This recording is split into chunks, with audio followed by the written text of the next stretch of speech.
ফুলপুরের পূর্ব নাম ছিল সনকান্দা। ইংরেজ সাহেবদের উচ্চারণগত ত্রুটির কারণে সনকান্দা হয়ে উঠেছিল চান্দকোন্ডা।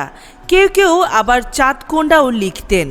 তবে মাগন ফুলপুর নামক গ্রামের নাম থেকেই ফুলপুর উপজেলার নামকরণ। আজ শুনবো এই এলাকার মানুষের নির্বাচনী জনমত। জি আলহামদুলিল্লাহ, আসলে নির্বাচন একটা খুবই গুরুত্বপূর্ণ বিষয়। তো ফুলপুর উপজেলায় বর্তমান নির্বাচনে আমার চাহিদা মতো ইসলামিক দল চাই, এবং শুধু ইসলাম নয়, যাতে রাষ্ট্র আপনার এই পরিচালিত হয় নিয়ম নীতির মাধ্যমে এবং সঠিক সুন্দর স্বচ্ছ এইভাবে যাতে রাষ্ট্র পরিচালিত করতে পারে, এরকম সঠিক নেতা এবং নির্বাচন চাই আর কি ইনশাল্লাহ।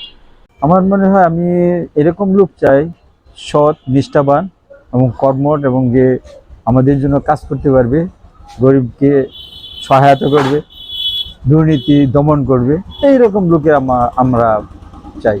দেশে একজন ভালো লোক আসুক, উন্নয়নমূলক যেন কাজ হয়, আর প্রশাসন যেন নিরপেক্ষ থাকে, ওইটাই।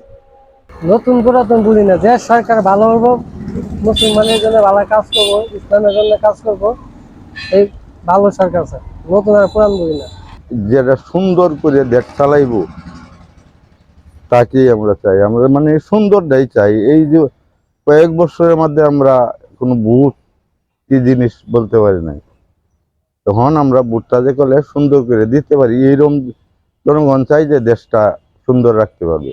আমরা নতুন আর পুরাতন বুঝি না, একজন গণপ্রতিনিধি এমন চাই যে সুন্দরভাবে রাষ্ট্র পরিচালনা করার জন্য, জনগণের সহযোগিতার মাধ্যমে পরিচালনা করে, এই ধরনের আমি একটা গণপ্রতিনিধি চাই।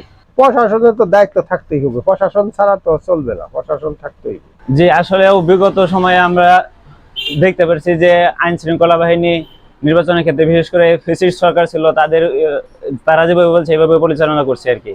তো আমরা চাই তারা যাতে আইন অনুযায়ী এবং সঠিক যেভাবে আছে আপনার সংবিধান অনুযায়ী নির্বাচনটা পরিচালনা করার জন্য নির্বাচন কমিশনকে সহায়তা করে এই ধরনের ভূমিকা পালন করতে আর কি আমরা দেখতে চাই আর কি। এবারে নির্বাচনে প্রশাসনের ভূমিকা কঠোর থাকা দরকার, কারণ কেউ ডুপ্লিকেট না করতে পারে।